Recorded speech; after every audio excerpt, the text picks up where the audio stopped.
Voilà, bon, alors bonsoir, on va commencer la paracha de Béhar. Alors, on va commencer déjà à la lire, la paracha de Béhar. Cette semaine, nous n'avons que la paracha de Béhar. C'est la semaine d'après, on aura la deuxième paracha Bechukotai. D'habitude, elles sont reliées. Mais cette semaine, elles ont la chance d'être séparées, donc on va pouvoir bien un peu mieux étudier la paracha de Béhar toute seule. Alors voilà, on va commencer à la lire. Vaidaber Adonai El Moshe, Béhar Sinai les morts. Dieu a dit à Moïse, au mont Sinaï, Béhar Sinaï. Qu'est-ce que ça veut dire quoi, Béhar Sinaï? Ça veut dire que les choses qui vont être dites là ont été données lorsqu'ils étaient au mont Sinaï. En tous les cas, lorsque Moïse était sur le mont Sinaï, c'est-à-dire lorsque Dieu parlait à Moïse au mont Sinaï. Bon. Et ça va nous poser un gros problème.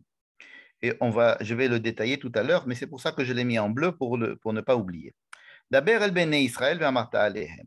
Tu vas aller parler aux enfants d'Israël, tu vas leur dire, Ki tavou el haaretz, quand vous rentrerez dans la terre que je leur ai donné. Hein, qui la. Donc, ce sont des mitzvot, si vous voulez, c'est des commandements qui vont concerner l'entrée en Israël et tout ce qui va suivre va dépendre de l'entrée en Eretz Israël, dans la terre de Canaan à l'époque. Première chose, la première loi qui est donnée, Veshavta Haaretz Shabbat Ladonai. La terre doit arrêter de fonctionner, de travailler, de produire. Donc, c'est le Shabbat. Shabbat, comme nous savons ce que c'est que Shabbat dans le temps, ben ça c'est Shabbat de la Haaretz. Ça veut dire que la terre elle-même va arrêter ça va être le Shabbat de la terre. Et ce sera le Shabbat de Dieu aussi, puisque c'est Dieu qui a créé la terre, donc ça tombe bien. Sheshanim tizra sadecha, pendant 6 ans, tu vas travailler la terre, etc. Mais la septième année, hein, ça sera le Shabbat de la terre. Et donc, c'est ce qu'on appelle aujourd'hui la Shemitah, n'est-ce pas? Il n'y a pas ici écrit le mot Shemitah, mais il y a écrit dans la paracha de Mishpatim, à propos de la même année, que Shamot kol ba'ar masheyado ashari. Alors, Shamot, c'est Shemitah, dans des barim, pardon, Shemitah. Shemitah, ça veut dire arrêter de travailler la terre parce que la terre doit être en jachère. Bon. Ensuite, il y a Vesafarta lecha sheva shabetot shanim. Voyez, regardez, je suis là. Vesafarta lecha sheva shabetot shanim. Sheva shanim, sheva pe'amim. Donc, il faudra compter. Hein, nous sommes des grands compteurs. On va compter 7 fois 7 années. Hein. Sheva shabetot shanim. C'est-à-dire Shabbat shanim, ici, c'est 7 années. Le mot Shabbat ici est utilisé pour dire que on va compter les Shemitot, en fait. On va compter 7 fois des Shemitot. Donc, il va y avoir 7 années. À la septième, on fait une Shemitah. Ensuite, on fait 7 années. À la septième, on fait une Shemitah, etc. Mais quand on aura fait 7 Shemitot, alors, qu'est-ce qui se passera? Et on aura passé 49 ans. Donc ça, on a le compte est bon. On a 49 ans qui sont passés, évidemment, puisqu'on a passé 7 fois cette année, 7 Shemitot.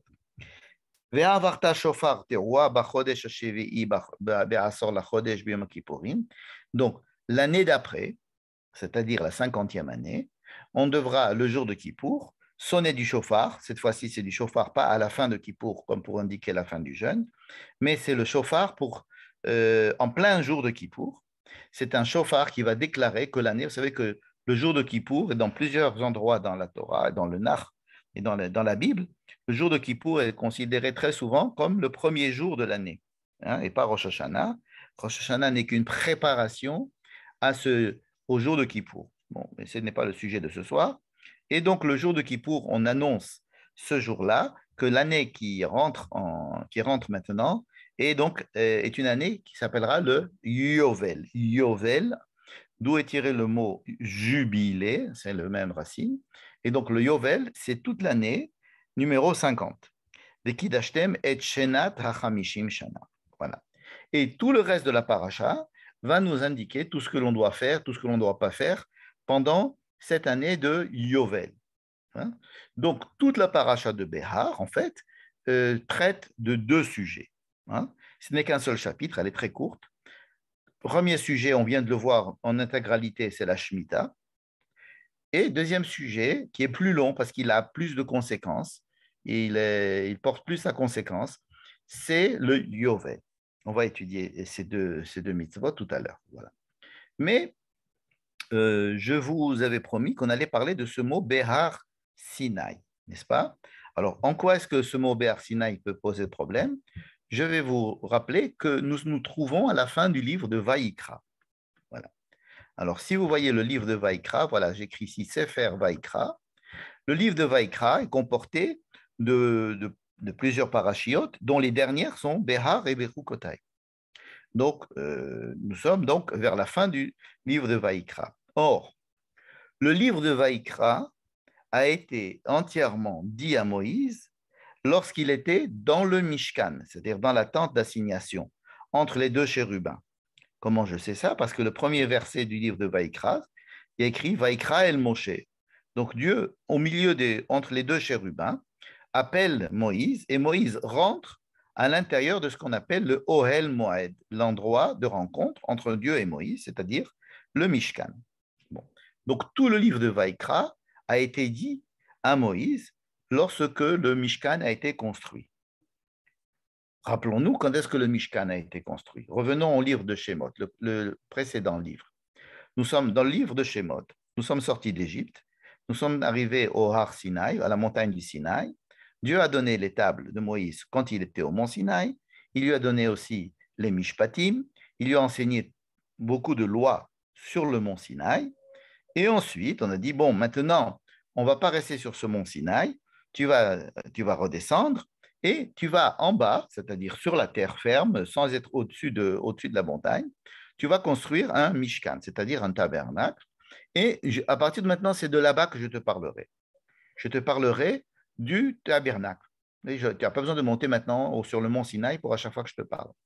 Et donc, dans la deuxième partie du livre de Shemot, on a construit un Mishkan. Ça nous a pris beaucoup de temps. On a construit le Mishkan. Et une fois que le Mishkan a été construit, alors Dieu et Moïse se parlaient dans le Mishkan.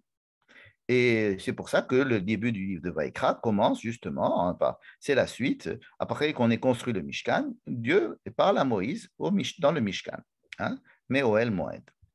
Donc la question est de savoir pourquoi est-ce qu'à la fin du livre de Vaïkra, on nous raconte, on nous parle, on nous place ici des mitzvot, par exemple celle de Behar, mais on va voir aussi ce qu'il y a dans Bechukotai, des mitzvot, et dont on dit d'elles qu'elles ont été données au Har Sinaï.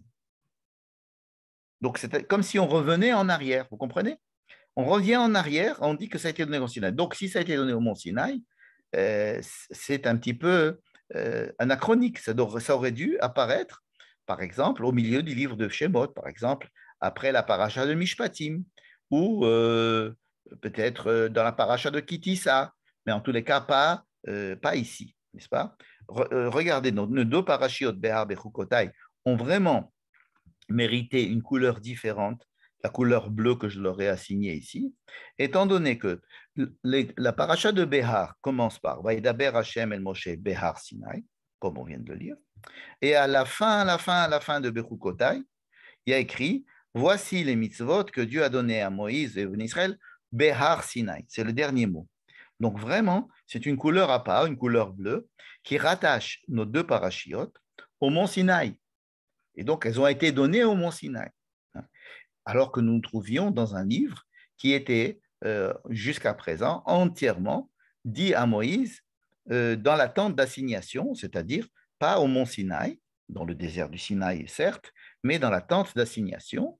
Et c'est dans la tente d'assignation entre les deux chérubins que Moïse pouvait recevoir la parole de Dieu et qu'il a donné toutes les lois du livre de Vaïkra. Donc la question est claire. La question est la suivante.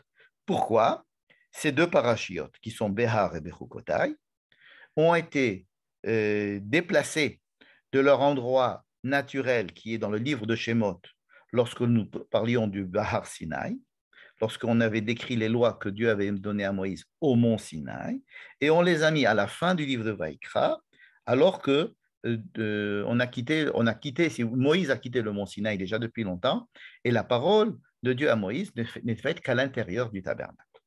Donc on doit répondre à cette question. Pourquoi est-ce que la Torah a déplacé ces deux parachiotes, Behar et Bechukotai, bien que ce soir le sujet ne soit que Behar, les deux, Behar et Bechukotai, ne sont pas à leur place. Donc pourquoi elles sont là? Parce que si elles sont là, c'est pour une raison fondamentale. Hein. Ce n'est pas parce qu'il n'y avait pas de place là-bas qu'on les a mis ici. C'est parce qu'il y a une raison fondamentale de les mettre ici. Et c'est cette raison fondamentale que nous devrons trouver. Nous devrons chercher d'abord et nous devrons essayer de trouver, de comprendre en quoi est-ce que la paracha de Behar et de Bechukotai, ce sont des parachiotes qui, oui, sont au niveau du sens même, elles ont tout à fait leur place justement à la fin du livre de Vaïkra. Alors, parlons un petit peu de justement de ces deux parachiotes, Behar et Bechukotai, puisque on va dire que la paracha de Behar, c'est la Shemitah et le Yovel. Et ça, on va revenir en long tout à l'heure sur la Shemitah et le Yovel. Donc, il y a deux grandes mitzvahs, la Shemitah et le Yovel. Disons quelques mots à propos de la paracha de Bechukotai. La paracha de Bechukotai, elle est composée essentiellement de bénédictions et malédictions.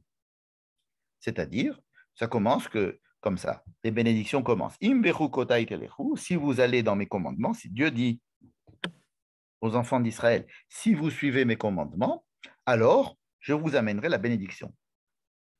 Mais ces bénédictions, il faut bien se rendre compte qu'elles sont toutes liées à la présence du peuple d'Israël sur la terre d'Israël. Hein? Souvent, on dit la Torah a été donnée dans le désert, donc c'est une religion de désert, donc c'est une religion qui n'a pas de territoire, c'est une religion qui est universelle dans le sens où on n'est pas obligé d'habiter la terre d'Israël. Si on veut habiter la terre d'Israël en plus, on peut y aller, et alors on fera là-bas quelques mitzvot supplémentaires reliés à la terre d'Israël. Or ici, il s'agit de l'alliance. L'alliance, c'est-à-dire l'alliance qui a été faite au mont Sinaï entre le peuple d'Israël et Dieu. Et l'alliance, c'est toute l'alliance, c'est-à-dire toute l'alliance que lie le peuple à Dieu et à Dieu au peuple. Ce n'est pas simplement un petit détail. C'est l'essentiel même de toute l'existence même du judaïsme, c'est-à-dire du lien qui est entre Dieu et le peuple. C'est comme ça que ça a été fabriqué. Et donc, cette alliance, elle a comme corollaire, comme toute alliance, comme co-contrat, si on respecte le contrat, voici ce qui se passe, hein, et si on ne respecte pas le contrat, voici ce qui se passe. Voilà. C'est tous les contrats, même un contrat de location. Hein. Si vous payez votre loyer au moment où il faut le payer et que vous ne détruisez pas la maison, etc., ben vous avez le droit de jouir de la maison de telle date à telle date. Et si par contre vous ne payez pas votre loyer et si vous faites des dégâts, eh bien alors il va falloir payer les dégâts, etc. Il y a ce qu'on appelle ici les malédictions. Donc ici les bénédictions et les malédictions de la paracha de Bechukotai sont des éléments constitutifs de l'alliance faite au mont Sinaï. Donc déjà ça, on comprend que ça a un rapport très fort avec le mont Sinaï. Mais deuxième chose, c'est que la nature de cette bénédiction et de ces malédictions, c'est la qualité de vie et l'existence même du peuple sur sa terre d'Israël. Si tu respectes mes bénédictions, si tu respectes mes lois, alors, il n'y a pas écrit alors tu seras heureux dans la vie. Hein. Comme toute autre religion pourrait dire, lorsque si vous respectez les préceptes de Bouddha, ben, vous pourrez arriver au nirvana, etc. Ça, ce serait la bénédiction. Ici, la bénédiction, c'est la terre sur laquelle, la terre d'Israël, pas n'importe quelle terre, la terre où vous serez sur cette terre, elle donnera ses fruits, il y aura de la pluie, vous allez profiter de la vie et de cette terre, et même où vous serez en sécurité sur Vishaftem la betar be'artechem, et Dieu veitalarti betochechem, je pourrai me promener avec vous sur la terre, c'est-à-dire qu'il y a une présence de Dieu dans la terre d'Israël, et alors vous serez pour moi une nation et je serai pour vous un Dieu. Donc, on ne peut pas faire plus clair comme scellement d'une alliance qui, jusqu'à présent, nous paraissait une alliance entre Dieu et le peuple, mais elle était donnée dans un endroit qui était le désert, c'est-à-dire un endroit qui était nulle part. Et là, ce texte-là nous dit que l'essentiel même de cette alliance, c'est sa réalisation en terre d'Israël. Que ça soit bien clair, Donc, la paracha de Bechukotai nous donne la bénédiction de l'application de ces lois et de cette alliance sur la terre d'Israël, et par la terre d'Israël, les bénédictions vont arriver. C'est-à-dire que la sécurité, la paix, l'abondance, le bien-être, le bonheur de vivre sur cette terre. Les malédictions, exactement, à l'inverse, elles sont plus longues malheureusement, mais les malédictions, on va en lire quelques-unes. C'est-à-dire si vous n'écoutez pas mes préceptes et si vous ne suivez pas cette alliance, qui est donc scellée au mont Sinaï, donc vos villes seront détruites, je détruirai tous vos sanctuaires, je détruirai la terre, et la terre mais elle-même vous vomira, comme ça. La terre vous vomira, ça va vous exclure d'elle-même, comme si la terre avait été personnalisée. Et alors, pourquoi? Parce que probablement vous n'avez pas respecté une loi, c'est-à-dire qu'il n'y a pas que toutes les lois de l'Alliance, mais il y a une loi spécifique qui va faire que la terre va réagir, c'est la loi de la Shemitah. Tiens. C'est-à-dire que si par hasard, vous ne respectez pas la loi de la Shemitah, à savoir l'année de Jacher, alors la terre elle-même va réclamer son année de Jacher, et donc pour qu'elle puisse être tranquille, ne pas avoir des gens qui sont sur sa tête, si j'ose dire, et qui ne la respectent pas, qui ne la laissent pas au moins une fois tous les 7 ans se reposer, alors elle vous renverra d'elle-même, et donc la terre va expulser le peuple d'elle-même, et donc on parle de l'exil. Et pendant que vous serez en exil, eh bien, la terre sera tranquille, elle pourra respecter la Shemitah. Enfin, puisque la terre pourra être tranquille, elle pourra faire son Shabbat tranquille, la terre, n'est-ce pas? Et Tishbot Haaretz, ce qui va nous résoudre deux problèmes. Un, on confirme que les bénédictions et bénédictions de l'alliance sont extrêmement liées à la présence du peuple sur la terre. Mais deuxième information, c'est que la présence du peuple sur la terre est conditionnée non pas seulement par toutes les lois que nous connaissons, qui ont été données au Mont Sinaï, dans la paracha de Mishpatim, etc., toutes les lois que Moïse va enseigner, mais il y a une loi particulière qui est la loi de la Shemitah. Et cette loi de la Shemitah, si vous ne la respectez pas, ça va être, la terre va répondre par l'exil. Et donc, vous serez exilé de votre terre. Vous n'habiterez plus votre terre. Voilà. Donc, il y a maintenant un lien que l'on peut comprendre entre ces deux parachiotes, de Béhar et de Bechukotai. Vous comprenez? Béhar, dans la paracha de Béhar, on parlait de la Shemitah et du Yovel. Nous allons en parler ce soir. La paracha de Bechukotai, c'est les bénédictions et les malédictions, c'est-à-dire le respect ou le non-respect de l'alliance conclue au mont Sinaï, qui dépend complètement de la présence du peuple sur sa terre et du fonctionnement du peuple sur sa terre, et entre autres, une des lois qui va déterminer la présence du peuple sur sa terre ou son expulsion de la terre, c'est le respect ou non d'une mitzvah qui est donnée dans la paracha de Béhar, qui est la mitzvah de la Shemitah. Voilà.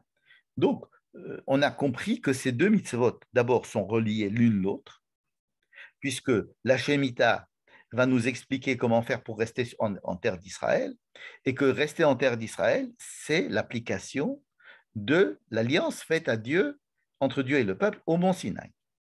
Donc, ce sont des choses qui ne sont pas des détails, des annexes, c'est au contraire des parachiotes qui nous parlent de l'essentiel même, et il va nous rester à savoir, à comprendre en quoi est-ce que le fait qu'elles soient placées à la fin du livre de Vaïkra, alors que ce n'est pas là qu'elles ont été données, qu'elles ont été dites à Moïse, pourquoi est-ce qu'elles ont été dites ici? Mais déjà, rappelons-nous de ces principes-là.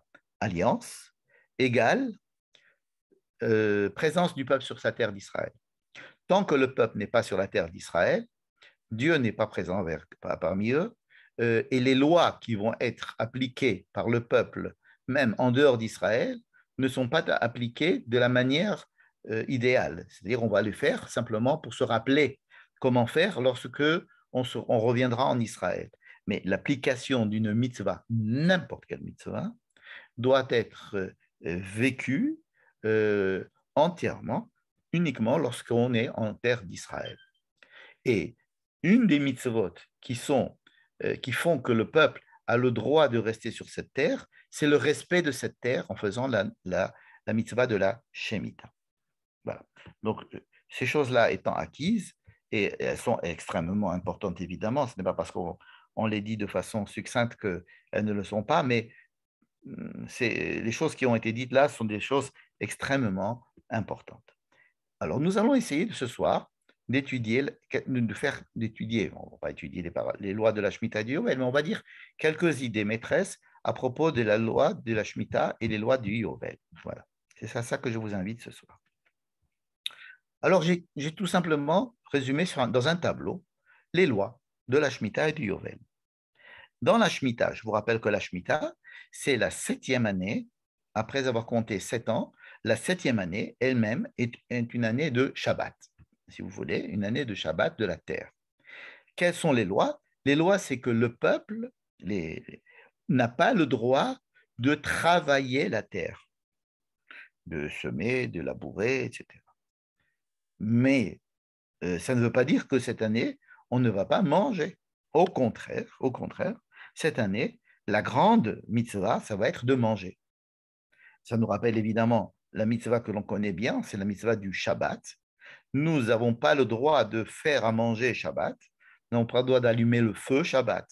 Nous n'avons pas le droit de récolter, de cueillir un fruit Shabbat. On n'a pas le droit de travailler Shabbat. Hein. Mais ce n'est pas pour autant qu'on ne doit pas manger Shabbat. Shabbat, nous devons manger. C'est même l'une des choses les principales que l'on fait le Shabbat. C'est le honnête du Shabbat de pouvoir bien manger.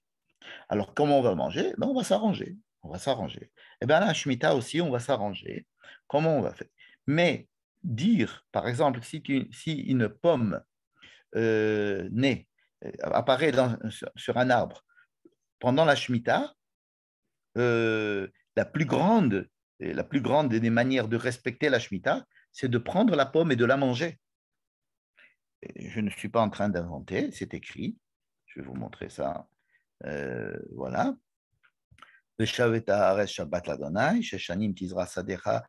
Pendant 6 ans, tu vas travailler la terre, mais qu'est-ce qu'on va faire cette 7e année? Cette 7e année où on n'a pas le droit de travailler la terre, la principale activité de cette année, ça va être de manger. Les ochla, pour manger. Donc, on va manger le produit de la terre. Si la terre donne des fruits, on les mange.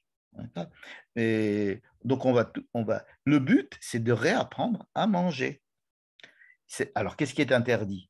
Qu'est-ce qui est interdit? Si j'ai le droit de cueillir une pomme pendant la Shemitah et de la manger, et que le fait de manger cette pomme pendant la Shemitah, ça a une valeur extrêmement élevée, alors dans ce cas-là, j'ai qu'à prendre toutes les pommes de mon arbre, les cueillir, les emballer et aller les vendre.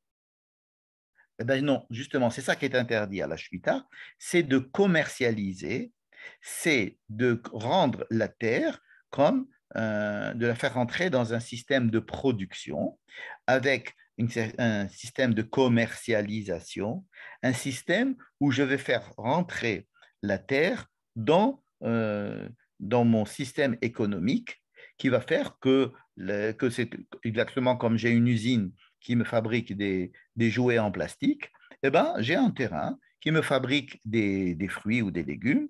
Mes jouets en plastique, je vais pouvoir les vendre et les commercialiser, je vais avoir un profit, je vais pouvoir les exporter, etc.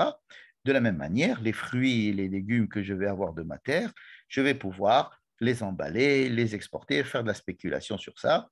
Alors non, la terre, ce n'est pas ce n'est pas une usine de jouets, ce n'est pas une usine de plastique. La terre a une valeur qui est bien détachée et supplémentaire à la valeur que nous pourrions avoir d'elle lorsque pendant 6 ans, on la considère comme un moyen de production. N'est-ce pas? J'ai une terre, donc j'ai un moyen de production, j'ai un moyen d'enrichissement, moyen de commercialisation, etc. Donc, pour mettre en évidence la valeur, j'allais dire, utiliser un mot actuel, la valeur biologique la valeur euh, euh, naturelle dans le sens du respect de la nature, il faut que cette année-là, j'ai un comportement vis-à-vis de la terre qui soit totalement différent, exactement comme le Shabbat. J'ai un rapport totalement différent au monde, bien que le but, ça sera de bien profiter de la terre, de bien manger. Donc Shabbat, je vais bien manger, hein, bien qu'il me soit interdit de fabriquer de la nourriture Shabbat. Je dois manger. De la même manière, tout ce qui provient de la terre d'Israël dans l'année de Shemitah, j'ai le droit de la consommer, mais pas donc de la commercialiser ou de travailler la terre à but de faire une production. Je laisse la terre tranquille. Ce qui pousse, pousse. Et ce qui pousse, tout le monde peut venir le prendre. Il n'y a pas de question de propriété des fruits. Les fruits sont à la terre, ils ne sont pas à moi. Et donc, je peux descendre, prendre un fruit d'une terre, d'un arbre, de n'importe qui.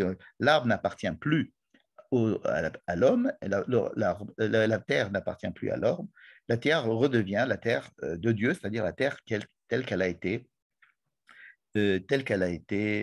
créée. Et donc, j'ai un respect maintenant du monde de la terre totalement différent, et on me demande de faire ça tous les 7 ans. Voilà. Donc, c'est ce qui est interdit à la Shemitah, c'est de travailler la terre, et dans le sens de travailler la terre, il y a aussi sa transformation de la terre en moyen de production, de commercialisation, d'industrialisation, et alors qu'il faut rendre à la terre sa nature propre, première, et donc essayer de respecter, d'avoir la conscience même de la terre sur laquelle nous vivons. Je vous rappelle que cette année, nous sommes dans une année de Shemitah, n'est-ce pas?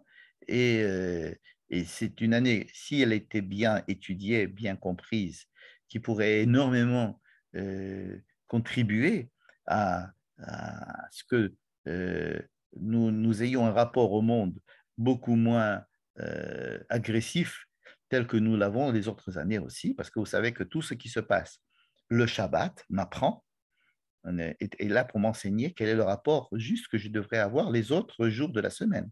De la même manière, la Shemitah, eh bien, me rappeler des principes fondamentaux du rapport que je dois avoir avec la nature, le respect de la nature, le respect de la biodiversité, le respect des lois internes à la nature, et d'arrêter pendant un an de lui faire respecter mes propres lois, les lois de ma société, de ma consommation, de ma production et de mon mécanisme de fonctionnement humain qui peut être dévoyé assez rapidement, comme on le sait. Alors, cette interdiction d'avoir un rapport de production à la terre, ce que j'ai écrit ici en hébreu, de ne pas travailler la terre. Hein. Il ne s'agit pas de la jachère, parce que quand on parle de jachère, en général, on dit que la terre a besoin de se reposer pour pouvoir produire mieux. Ce n'est pas de ça qu'il s'agit, n'est-ce pas?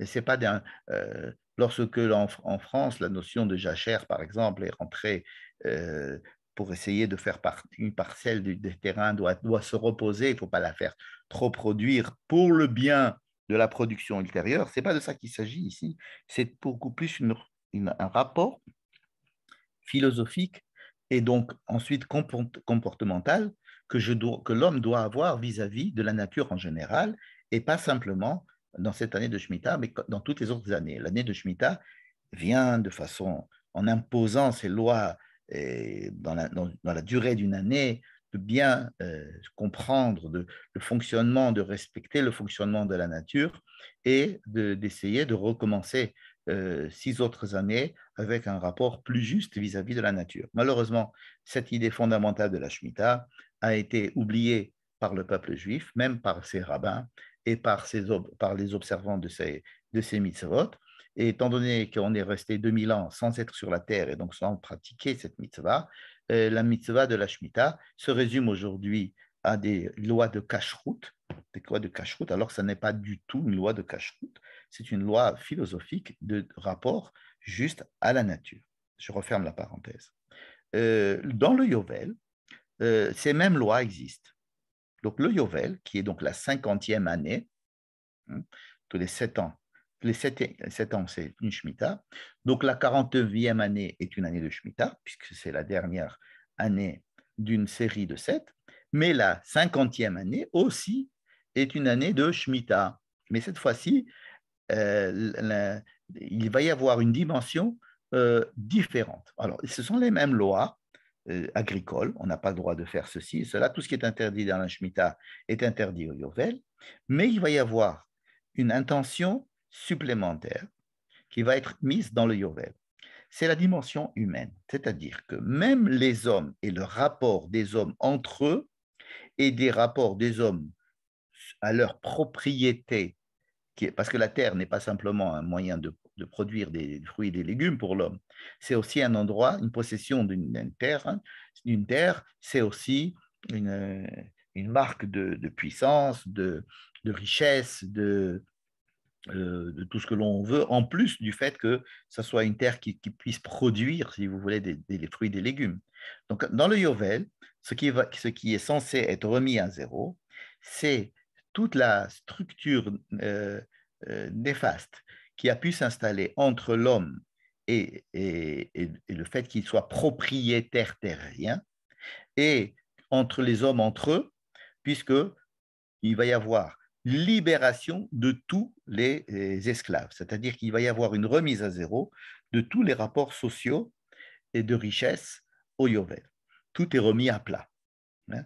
C'est une année assez idéale. Hein. On se demande même si cela a pu exister dans l'histoire ou est-ce que cela va pouvoir exister. En tous les cas, c'est décrit ici comme un idéal.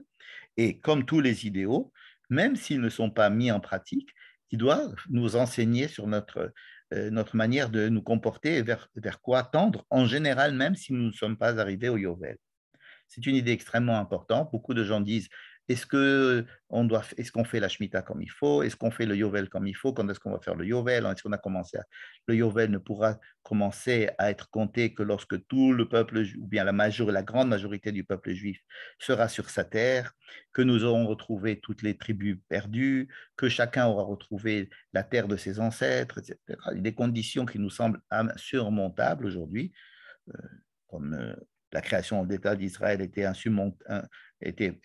était insurmontable il y a 100 ans ou 1000 ans.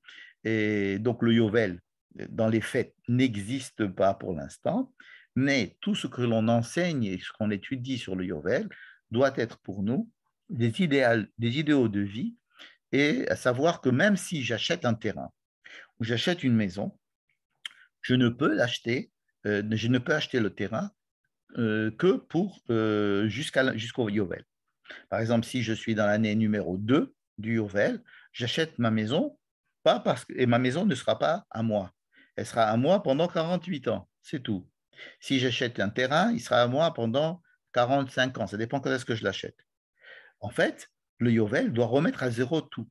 Et c'est quoi ce zéro? C'est le zéro de la distribution de la terre à l'époque de Josué. C'est-à-dire quelque chose de très primitif, de très premier. Donc, les personnes sont libérées des rapports de soumission, et les terres reviennent, sont aussi libérées du côté du propriétaire terrien. Cette notion-là est remise à zéro. Et donc, il y a à Yovel une volonté, en tous les cas exprimée, très bien détaillée dans notre paracha. Je vous conseille vraiment de la lire. Ça ne fait qu'un chapitre et c'est très court. Et ça implique énormément de choses. Savoir que lorsque je vais acheter un terrain, je ne peux pas acheter le terrain en tant que terrain, mais en tant que nombre d'années qui me reste jusqu'au Yovel, puisque de toute façon, après le Yovel, il ne m'appartiendra plus. Aujourd'hui, en Israël, nous avons ce problème avec il y a des terrains, par exemple, qui sont vendus, des maisons qui sont sur des terrains qui appartiennent, par exemple, à l'église ou à certains autres mandataires qui étaient ici avant la création de l'État. Donc, on achète une maison et on sait que dans 40 ans ou dans 35 ans, notre maison ne sera plus à nous. Alors, on espère bien que jusque-là, on trouvera un moyen de pouvoir racheter encore pour 50 ans, pour 100 ans, etc.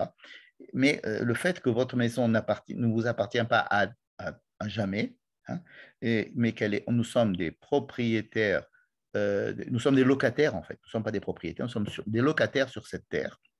Et pour remettre l'idée essentielle, c'est que la terre appartient à Dieu donc la terre appartient à elle-même et que nous sommes là que des invités et que, comme tout invité, on doit respecter à la fois les lois de l'endroit où nous sommes invités dedans et aussi de ne pas la détériorer et aussi de remettre à zéro les détériorations qui ont pu se créer entre les hommes eux-mêmes. Donc, la loi de la Shemitah et la loi de Reuvel, ce sont des lois, encore une fois, extrêmement exigeantes sur le plan pratique, mais l'étude des fondements de ces deux mitzvot et les idéaux qu'elles nous demandent de respecter sont, me semble-t-il, d'une très grande utilité à tout moment. Et il me semble qu'aujourd'hui, où notre rapport au monde et à la nature est très, de façon patente, met en évidence les détériorations qui vont nous tomber sur la tête dans quelques années. Donc, ce sont des lois extrêmement intéressantes. Si le peuple juif et si les rabbins pouvaient enfin arrêter de se quereller sur les applications de cache-route et de relire ces lois comme des injonctions à un respect de la nature et que de là parte une vraie parole du peuple juif s'appuyant sur la Bible à tous les autres pays en leur apportant des solutions et des pensées qui pourraient aider à revoir notre manière de consommer et notre manière délétère envers la nature, ce serait vraiment ce qu'on appelle du Kiddush Hashem. Mais malheureusement, il ne s'est pas encore bon, disons que voilà, notre étude essaye d'apporter sa pierre, toute petite contribution au rétablissement du sens profond de ces deux mitzvot. Et maintenant, nous allons continuer à essayer de répondre à notre question. Je vous rappelle que la question était de savoir pourquoi ces mitzvot sont dites à la fin du livre de Vaïkra. Et à ce sujet, je vais apporter une réponse assez simple. On a parlé dans le livre de Vaïkra beaucoup de Kedusha. On a parlé de Kedusha, il y a d'ailleurs une paracha entière qui s'appelle Kedoshim, on a parlé de Hémor, on a parlé de plein de choses.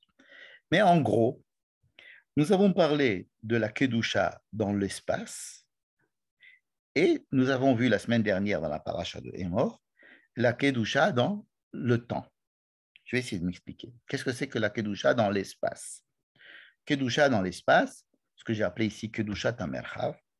Alors, c'est-à-dire que le lieu dans lequel je me trouve va m'inviter à être un peu plus kadosh que je ne le suis dans un autre lieu, n'est-ce pas? Donc, par exemple, on m'a fait sortir d'Égypte. La sortie d'Égypte, on a déplacé le lieu d'existence, n'est-ce pas? On m'a fait sortir d'Égypte et pour m'amener sur une terre. Entre-temps, on essaie de m'apprendre ce qu'est la Kedusha de l'espace. À savoir que je suis arrivé, par exemple, sur le mont Sinaï et j'ai vu qu'une montagne pouvait représenter le summum même de la Kedusha. Je ne reviens pas sur la définition de Kedusha que nous avons vue la semaine dernière et la semaine précédente sur Kedoshim. Et la Kedusha de l'espace, c'est-à-dire que prendre conscience que ma présence dans un lieu peut être une invitation à un comportement et un sentiment de Kedusha que je n'aurais pas dans un autre lieu. Donc, la différence de Kedusha des lieux peut m'inviter à avoir un peu plus de sentiment de Kedusha qu'ailleurs. Bon. Alors, on m'a fait sortir d'Égypte. Dans le livre de Shemot, par exemple, on m'a amené au mont Sinaï. Le mont Sinaï, avec la révélation au mont Sinaï, ça a été donc sur le plan expérimental, on a expérimenté ce que pouvait être la Kedusha dans un lieu particulier. Ensuite, Dieu a demandé à ce qu'on puisse prolonger cela en construisant un Mishkan, c'est-à-dire un temple portatif en nous disant que dans ce lieu, la construction du Mishkan, il y avait des endroits où il y avait de la Kedusha, des endroits où il y avait encore plus de Kedusha, des endroits où il y avait un peu moins de Kedusha. En dehors de ce lieu, il fallait que je puisse avoir un certain comportement pour pouvoir mériter que le Mishkan puisse exister. Donc, il y avait le campement. Il y avait, en dehors du campement, si quelqu'un n'était pas en mesure de pouvoir résider dans le campement, alors il fallait qu'il sorte du campement. Bref, c'était toute une description de la graduation de la Kedusha dans l'espace, n'est-ce pas? Et l'endroit le plus saint, le plus kadosh plutôt, c'était le Mishkan, avec toutes les implications avec le campement. Et le but, c'est de faire rentrer ce peuple sur la terre d'Israël, qui, elle, entièrement doit être kedosha. C'est-à-dire que même s'il y a un Beth Mikdash en Israël, ce n'est pas, ça n'est pas pour que lui-même soit kadosh, un point c'est tout. C'est parce que la fonction d'un Beth Mikdash dans la terre d'Israël, c'est de faire prendre conscience de la kedusha de toute Eret Israël. Et de cette kedusha peut se répartir, cette kedusha, dans tout le monde. En fait, c'est une construction en miniature d'un idéal de kedusha qui doit se répandre depuis le mont Sinaï vers le Mishkan, ensuite vers le Beth Amikdash et ensuite vers toute la terre d'Israël. Donc le but, c'est de bien montrer que le lieu peut être source de kedusha. La semaine dernière, dans le livre de Vaïkra, mais dans la paracha de Hémor, nous avons appris qu'on pouvait faire le même travail, mais au lieu qu'il soit dans l'espace, il pouvait être dans le temps. Alors, on a utilisé le Shabbat, qui est depuis la création du monde, le Shabbat, le 7e jour de la semaine, et l'archétype du jour Kadosh. Donc, on fait un kiddush avant qu'il rentre, on fait un kiddush quand il sort, avec l'Avdallah, et tout le Shabbat, on l'appelle Shabbat Kodesh. Mais cette kedusha de Shabbat va nous servir à rayonner tout au long de l'année. Hein? Par exemple, je vous rappelle la paracha de Hémor, c'est comme quand on nous parlait des fêtes, de Pessah, Sukkot, Shavuot, Rosh Hashanah, Kippour, etc. Ça a commencé par nous dire voici les jours dans l'année que vous allez commencer à déclarer vous-même, hein, vous déclarez vous-même qu'ils sont Kodesh, c'est-à-dire que vous allez vivre la sainteté du Shabbat que moi, Dieu, ai fabriqué dans la création du monde. J'ai donné la possibilité qu'il y ait une kedusha dans le temps. Et bien maintenant, je vous demande à vous de faire répartir cette kedusha du Shabbat vers Pessah, Sukkot, Shavuot, Rosh Hashanah, Kippour. Comme ça, vous aurez des jours supplémentaires de kedusha dans l'année. Et c'est une dilatation de la notion de kedusha du temps qui part du Shabbat et qui va aller s'étaler dans certains jours de l'année. Mais ça ne va pas s'arrêter là. Cette dilatation de la kedusha du temps, nous voyons que dans notre paracha, une année entière peut être kedusha, par exemple la Shemitah. Ou alors que toutes 50 ans, un jubilé entier va prendre la kedusha parce qu'il va être attiré vers le 50e année. Si vous voulez, j'ai essayé de résumer cela par un petit schéma. Imaginons que, par exemple, dans le livre de Shemot, nous ayons surtout insisté sur la kedusha de l'espace. On a parlé aussi du Shabbat, mais c'était surtout la fabrication de la kedusha dans l'espace qui va être justement dans notre paracha de Behar élargie à une année entière. La Shemitah, ça va être une année entière de kedusha. Mais la Shemitah, donc, c'est un endroit qui va être kadosh, c'est la terre d'Israël. Et la Shemitah n'a pas lieu dans des endroits en dehors de la terre d'Israël. Donc la Shemitah est reliée et nous indique que toute la terre d'Israël, elle, est kedosha, et que le temps et Kadosh, puisqu'on va attendre cette 7e année qui sera donc l'année de Shemitah. L'année de Shemitah, elle a donc deux conditions. Il faut qu'elle se trouve en Israël et deuxièmement qu'elle se passe la 7e année. Donc elle a deux conditions qui sont des conditions de temps et d'espace. Et cette année sera Kedosha dans le sens où la terre sera Kedosha le 7e année. En fait, nous relions dans notre paracha de Behar, grâce à la mitzvah de la Shemitah, ces deux grandes notions que nous avons étudiées dans tout le livre de Shemot et dans tout le livre de Vaïkra, qui étaient la Kedusha à la fois dans l'espace et la Kedusha dans le temps.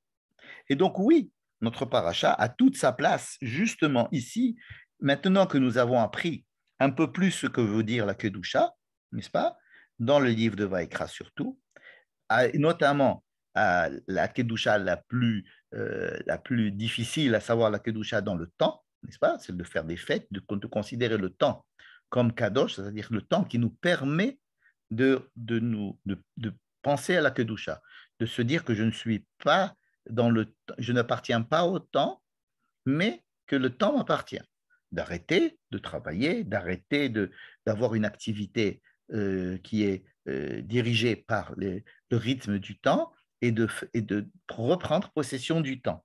De la même manière que j'ai appris à à me décaler vis-à-vis de l'espace et voir que l'espace lui-même peut être une invitation à me décaler du monde et de mon rapport au monde, et donc d'être kadosh. Si vous voulez, la Shemitah, c'est une conclusion de tout le livre de Shemot et de tout le livre de Vaïkra, étant donné que la Kedusha du temps et la Kedusha de l'espace vont être résumées dans une seule mitzvah. C'est la mitzvah de la Shemitah et du Yovel.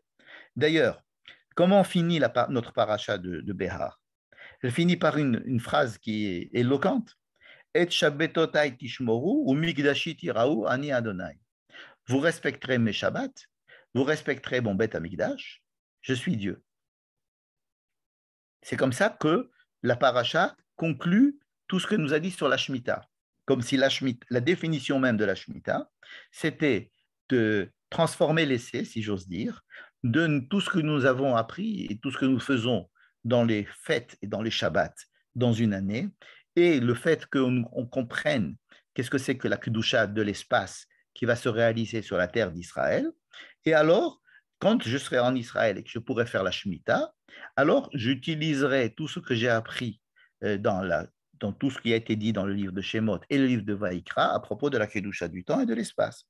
Et quand je parle du temps et de l'espace, évidemment, il faut parler de la Kedusha, de l'homme qui vit dans l'espace et dans l'espace. Il n'est pas question de rendre un espace kadosh sans parler de l'homme et un temps kadosh sans parler de l'homme. Alors, même si Dieu a sanctifié le Shabbat, c'est pour que l'homme qui y vive comprenne ce que c'est que la Kedusha, quel est son rapport de l'homme avec le temps.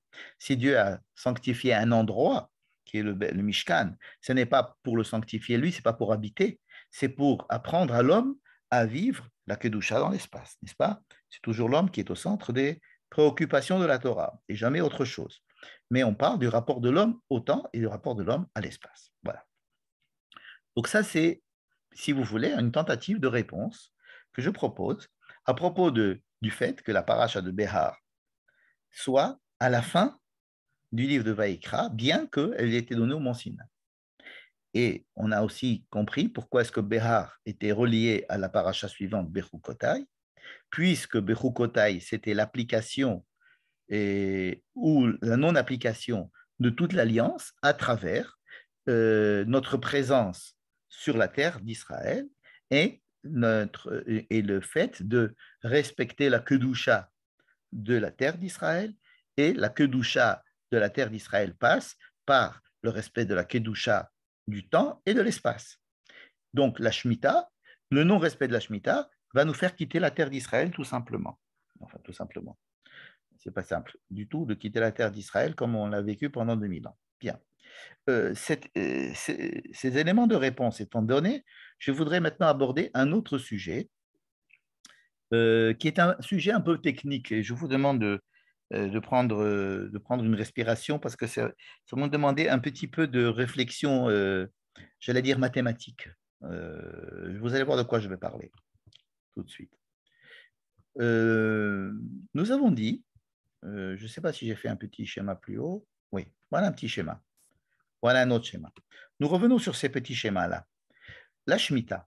La Shemitah, c'est j'ai une année, 2 années, 3 années, 4 années, 5 années, 6 années. Et la 7e année, je l'ai mise en rose ici, la 7e année, c'est l'année de Shemitah. Donc toute l'année de la Shemitah est rendue Kadosh. Ça nous renvoie tout à fait au Shabbat. Le Shabbat, j'ai 1 jour, 2 jours, 3 jours, 4 jours, 5 jours, 6 jours. Et c'est le 7e jour qui est Kadosh. Donc c'est le Shabbat. Ce 7e jour de la semaine va être le Shabbat. La 7e année de la Shemitah, ça va être le Shabbat, Shabbat Haaretz. Il y a d'autres comptes que nous voyons, notamment grâce au Yovel et à la Sfirat HaOmer. Donc rappelons-nous de ces deux schémas-là. C'est des schémas très simples. Maintenant, venons à des schémas un peu plus compliqués. Pourquoi? On va parler de la Sfirat HaOmer. Vous savez qu'en ce moment, nous comptons le Homer, n'est-ce pas? Et quand nous comptons le Homer, nous le faisons parce qu'il est écrit dans la paracha de la semaine dernière que Usfartem lachem, que vous devez compter. Il faut compter. Il y a une mitzvah de compter. Mimachorat à Shabbat, le lendemain du premier jour de Pessah, depuis que nous apportons un korban, dont on va parler tout à l'heure, un certain korban, c'est un sacrifice végétal. Nous devons aller dans un champ à Jérusalem, prendre quelques épis d'orge et de les amener au Beth Amikdash. C'est ce qu'on appelle le korban, un sacrifice végétal. Mais c'est un korban que nous apportons, étant donné que ça doit avoir une certaine quantité d'épis, d'orge, alors on appelle ça le korban à Omer. Omer, c'est la quantité minimale qu'il faut apporter en sacrifice au temple. Voilà, ça c'est ce qu'on doit faire le premier jour du compte. Et puis ensuite, on doit compter. Nous devons compter donc 1 semaine, 2 semaines, 3 semaines, 4 semaines, 5 semaines, 6 semaines, 7 semaines. Et une fois que les 7 semaines sont passées, il y a le 50e jour qui doit être fêté, et cette fête-là sera appelée Shavuot. Pourquoi cette fête sera appelée Shavuot? Parce que c'est la fête des semaines, puisque nous avons compté première semaine, 2e semaine, 3e semaine, etc. Donc nous comptons quoi? Nous comptons des semaines, des unités. Unité 1, 2, 3, 4, 5, ce sont des semaines. Et c'est la 8e unité qui va être ici fêtée. Donc, la question que je pose est de savoir pourquoi est-ce que nous ne fêtons pas toute la 8e semaine? Puisque nous arrivons au monde du 8. On va expliquer peut-être tout à l'heure pourquoi est-ce qu'on n'est pas, ce n'est pas la 7e semaine qui est fêtée, mais c'est la 8e semaine qui est fêtée. OK, admettons que ce soit la 8e semaine qui soit fêtée. Pourquoi ne fêtons pas la 8e semaine entièrement? C'est-à-dire, pourquoi ne faisons pas Shavuot pendant une semaine? Ça nous paraît bizarre parce qu'on ne le fait pas, mais je répète, la question est la suivante. Si on me dit de compter des semaines et que après 7 semaines, je vais arriver au monde du 8. Du 8 quoi? Du 8, la 8e semaine, puisque ce sont des unités. Donc théoriquement, je devrais fêter toute la 8e semaine. Or, il y a une deuxième injonction dans les mêmes versets qui me dit Tisperu chamishim yom. Alors, il faudra compter cette fois-ci pas des unités de semaine, mais des unités de jours. Donc, tu vas compter 49 jours et le 50e jour, tu feras Shavuot. Donc là, il n'y a pas de doute. Je ne vais pas faire Shavuot pendant une semaine, mais je vais le faire que pendant un jour, parce que ce sera le 50e jour. Et ça pose problème quand même. Je répète, pour ceux qui n'ont pas compris le problème. Si on me dit de compter des unités, jusqu'à présent, quand on me demandait de compter des années, chaque unité, c'était une année. On me disait de sanctifier la 7e année, c'est toute la 7e année qui était sanctifiée. Pourquoi? Parce que c'était des unités d'années. 1 année, 2 années, 3 années, 4 années. Donc la 7e année était sanctifiée. On avait des jours. On m'a dit 1 jour, 2 jours, 3 jours, 4 jours. Le 7e jour est entièrement sanctifié. On ne m'a pas dit que ce sera le début du septième jour qui doit être sanctifié, mais tout le septième jour était sanctifié. Pourquoi? Parce que nous avons compté des jours ou des années, et donc c'était les éléments du compte étaient des années, donc la septième année était entièrement fêtée. On a compté des jours, donc c'est ça l'unité de compte, c'est des jours, donc le septième jour entièrement. Ici, on me dit de compter des semaines. Théoriquement, la huitième semaine, hein, je passe sur les faits qu'on est passé maintenant de 7 à 8. D'accord? On va en venir tout à l'heure. Mais si on me dit que c'est au 8, c'est-à-dire après la septième semaine, donc c'est la huitième semaine, elle aurait dû être entièrement fêtée la huitième semaine. Et on va essayer de comprendre pourquoi est-ce qu'on ne fête que le premier jour de cette huitième semaine, à savoir le 50e jour. Vous savez qu'aujourd'hui, quand on compte le Homer, on dit, nous sommes, par exemple, hier, on était le 20, on était le 24 jour du Homer hier, et donc ça faisait, on dit, nous sommes le 24e jour du Homer, qui sont 3 semaines et 3 jours. Pourquoi on nous dit, pourquoi on détaille? Parce qu'il y a deux mitzvot, une de compter les semaines et une autre de compter les jours. Pourquoi? Parce que si je ne comptais que les semaines, je ne pourrais pas savoir, je ferai Shavuot pendant une semaine. On me dit non, non, compte les jours, et ce n'est que le 50e qui sera fêté. Donc, gardons cela comme question. Je vais poser exactement la même question à propos du Yovel. Le Yovel, on me dit, tu vas compter 7 années, tu vas faire une Shemitah. 7 années, une Shemitah. 7 années, une Shemitah, etc. Et donc, tu vas faire 7 fois 7 Shemittot. Très bien. Donc, si on me demande de faire quelque chose après, c'est parce que c'est après, l'unité qui arrive après, c'est 7 années. C'est les 7, huitième années. Vous comprenez? Donc, théoriquement, le Yovel devrait se fêter pendant 7 ans. La 50e, 51, 52, 53, 54, 55, 57, 55, 58. Or, c'est pour cela que le texte, exactement de la même manière qu'il m'a dit de compter le Homer dans la paracha précédente, dans notre paracha, il va nous dire ça veut dire que tu vas compter 7 unités de cette année et ça va te faire Tesha Ve'arba'im Shana, 49 ans. Et alors, tu vas passer le chauffard, comme on a vu tout à l'heure, dans la 50e année, donc on va fêter que la 50e année. Vous voyez? Imaginez toute cette unité-là. Ça, c'est une unité qu'on aurait dû fêter. Or, on ne va fêter que la première année de cette unité. De la même manière qu'à Shavuot, nous allons fêter que le premier jour de toute la semaine. Et c'est la question que je pose et à laquelle je vais essayer de répondre assez brièvement. Pour les gens que ça n'intéresse pas, je vais aller plus vite. Alors voilà. Imaginons la création du monde. Dans la création du monde, Dieu a créé le monde en 6 jours et le 7e jour, il l'a consacré, il a Kiddush Oto. C'est pas, il l'a sanctifié. Mais l'homme est né la veille de Shabbat, juste avant l'entrée de Shabbat. L'homme est né, théoriquement, la veille du Shabbat. Donc pour lui, l'homme est rentré dans Shabbat tout de suite. Donc pour l'homme, la journée qu'il faut sanctifier, c'est la première journée. Et ensuite, il aura 6 jours qui vont suivre.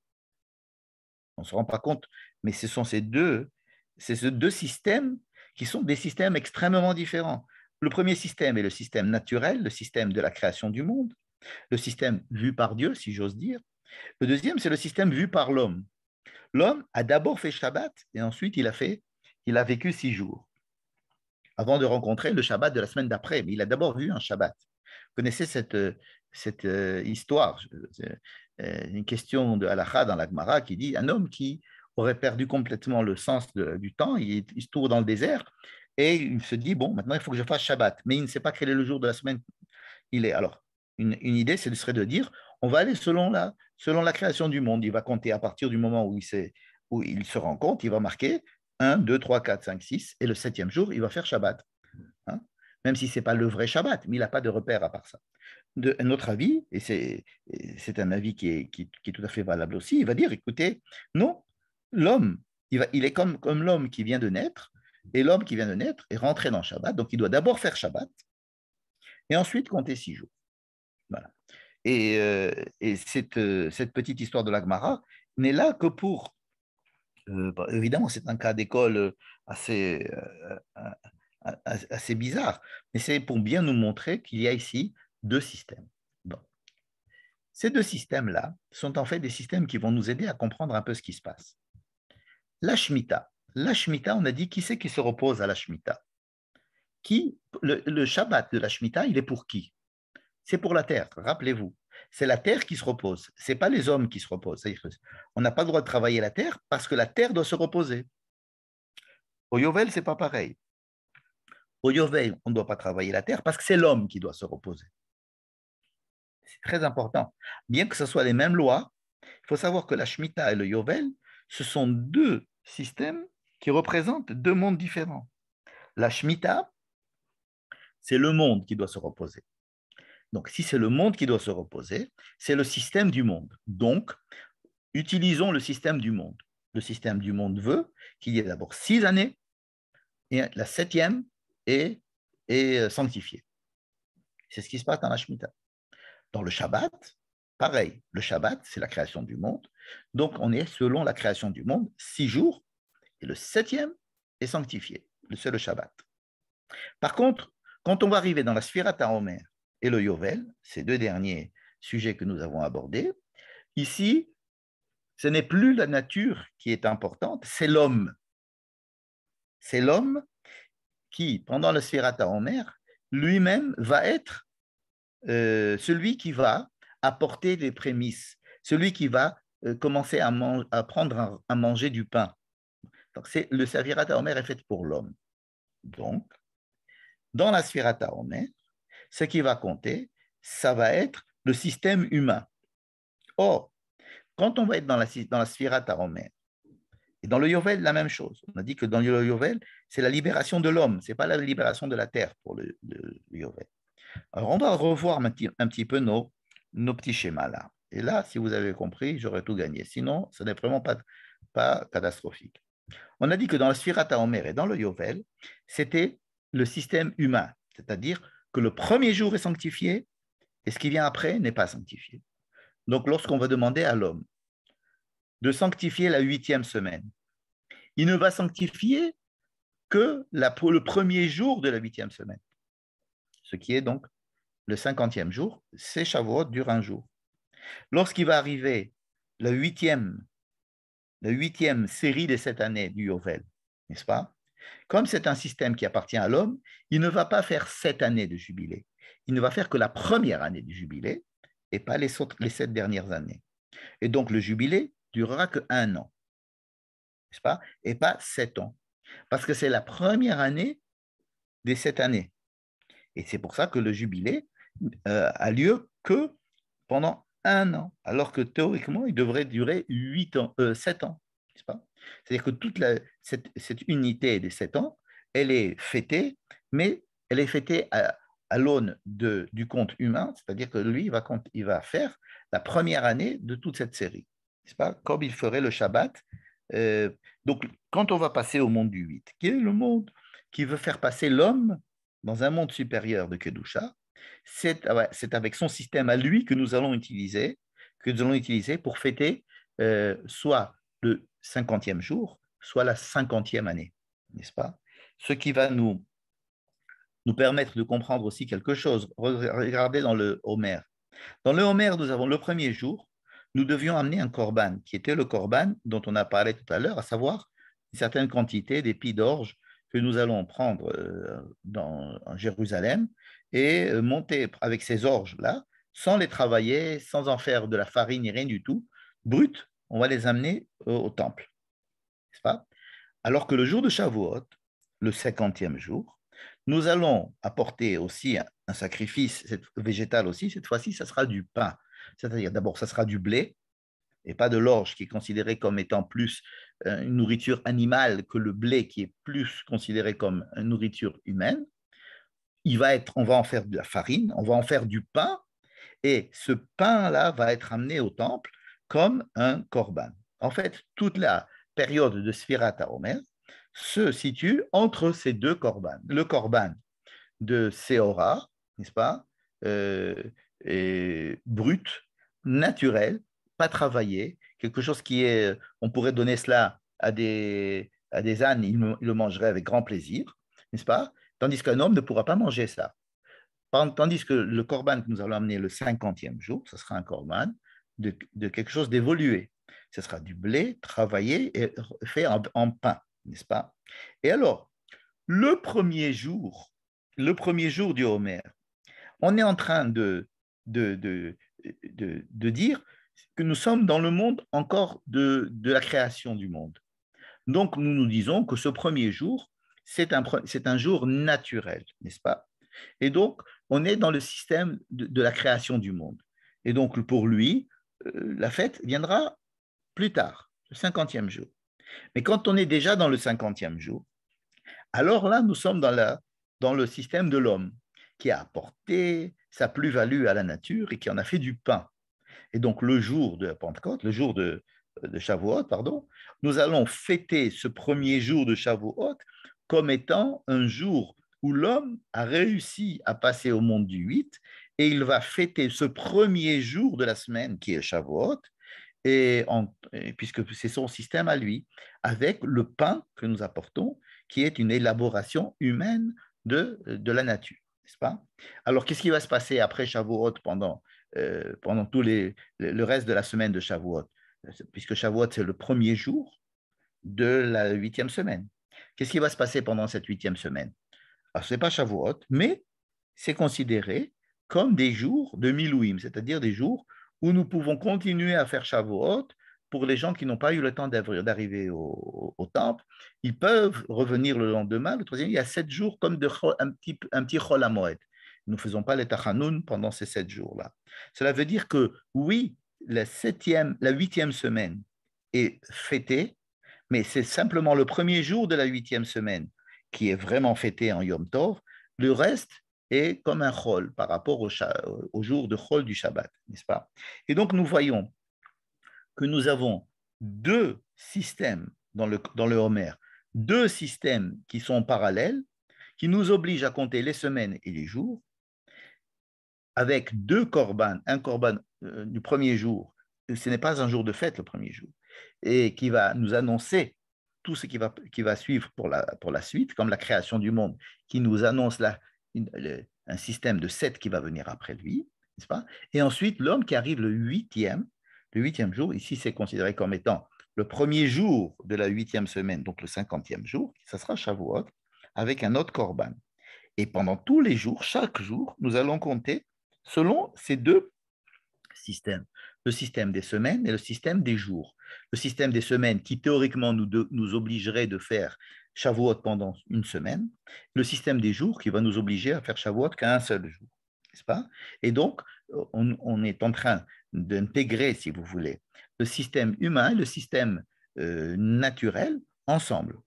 Mais n'est-ce pas le but justement de toute notre présence sur Terre, à savoir développer un système humain tout en respectant le système de la nature elle-même. Et donc, nous nous trouvons, si vous voulez, ici à la croisée des chemins et, j'allais dire, à la synthèse des chemins, parce que Dieu crée le monde, il y met un homme. Le monde a ses lois, a son honneur, il faut le respecter. Dieu a son système de pensée, a son système de voir, sa manière de voir le monde, si j'ose dire. Le monde a sa manière de voir les choses.